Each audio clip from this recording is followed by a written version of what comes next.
They say the rain washes away sins, but sometimes it brings them back. The ghosts, the regrets, the ones still waiting for closure. When the sky opens and thunder rolls across empty roads or lonely cabins, you might just hear a knock or see something that shouldn't be there. Tonight, you're about to hear two terrifying stories from rainy nights in the USA, nights when something or someone came out of the storm. Let's begin. It was a cold, rainy night on Route 26 in Oregon. Trees loomed like shadows on either side, and the only sound inside my old Chevy was the rhythmic thumping of the wipers struggling to keep up. I was driving back from my cousin's cabin in the mountains. 3 hours of winding roads, bad reception, and isolation. Somewhere near Clatsop Forest, I saw her, a lone figure standing by the roadside, soaked from head to toe, thumb raised. She looked young, maybe early 20s, wearing a long gray coat. Against better judgment, I slowed down. Maybe it was the rain, or maybe it was the way she looked at me, wide-eyed, desperate, almost hollow. She slid into the passenger seat without saying much, just gave me a small, stiff smile and said, "Thank you." Her voice was barely louder than the rain. I asked where she was headed. She said, "Just up ahead, you'll see it." I drove on, stealing glances at her. Her coat was dripping. Her hair stuck to her cheeks like she'd been out there for hours. But something felt off. The smell, wet clothes, yes, but something else, like old wood, decay. About 10 minutes passed in silence when she suddenly whispered, "You should slow down. It's right there." I looked ahead. There was nothing but woods, no house, no lights, just an old narrow trail vanishing into the trees. I turned to ask her if she was sure. She was gone. The passenger seat was empty, the seatbelt still buckled, the fabric damp. I slammed the brakes, heart pounding. I even got out and checked around the car, but she had vanished. Nothing but rain hitting pavement.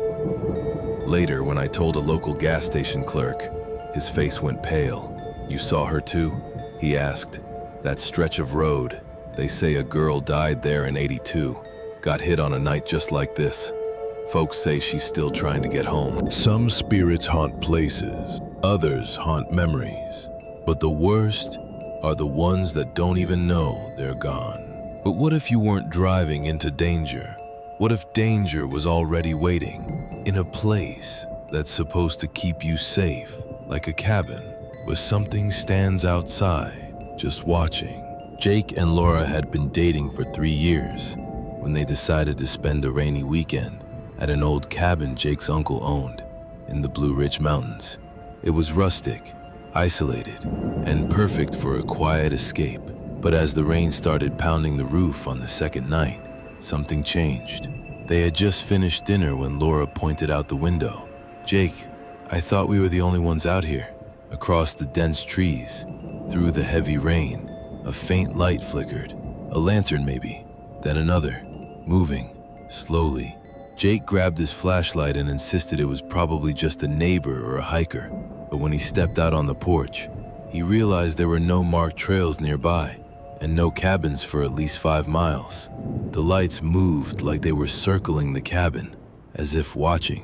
They locked the doors, but every few minutes, the lights came closer. By midnight, they were just at the edge of the trees, flickering in and out of sight. Jake turned off all the house lights to make them harder to see, but then, from the kitchen window, they saw it, a shape, a tall silhouette standing still in the rain. No face, no movement, just watching. And then the power went out. Darkness swallowed the cabin. The only sound was the storm. And now, knocking. A slow, deliberate knock on the front door. Jake grabbed a fire poker. Laura whispered, terrified, "Don't open it." But the knocking didn't stop. It turned into banging. Jake shouted, "Go away!" And just as suddenly as it started, the banging stopped. Silence. No lights, no silhouette. Morning came. The storm passed. They stepped outside. No footprints. No sign anyone had been there. They packed and left that morning. But weeks later, when Jake's uncle came to check on the place, he found something carved into the wooden front door beneath the rain-streaked surface. Next time, answer. Not all horrors come from the woods. Sometimes they're waiting inside your own house, especially when you hear something moving upstairs, but no one else is home. This last story is about the night something came down the hallway. It was just after midnight when Michael heard the first thump. He was alone in his rented farmhouse on the edge of a stormy Pennsylvania valley. His wife was out of town, and the rain had knocked out the internet hours ago. The power flickered, but held. He was reading on the couch when he heard it again, a deliberate, muffled thump from upstairs, like a boot dropping or something being dragged. He stood frozen. There was no one else in the house. The bedroom upstairs was empty, or so he thought. He grabbed the flashlight from the drawer and quietly climbed the stairs. Each step creaked beneath his weight. At the top, the hallway was darker than it should have been. He flicked the switch. Nothing. The bulb had blown. Then he saw it. The guest room door, wide open, but he always kept it shut. He walked closer. The air felt cold, heavier. When he reached the door frame, he slowly peered in, empty, until the floorboard behind him creaked. He spun around. Nothing. He backed away, heart hammering, and then he heard the whisper, "You shouldn't be here." He ran, bolted down the stairs, slipped on the hardwood, and landed hard, but didn't stop. He didn't even close the door behind him.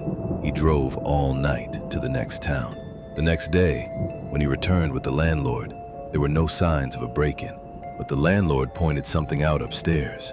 In the dust on the guest room floor were footprints, bare, human, and facing the door. 3 stories, 3 nights, 3 storms. Maybe the next time it rains, you'll hear a knock or see someone waiting in the shadows.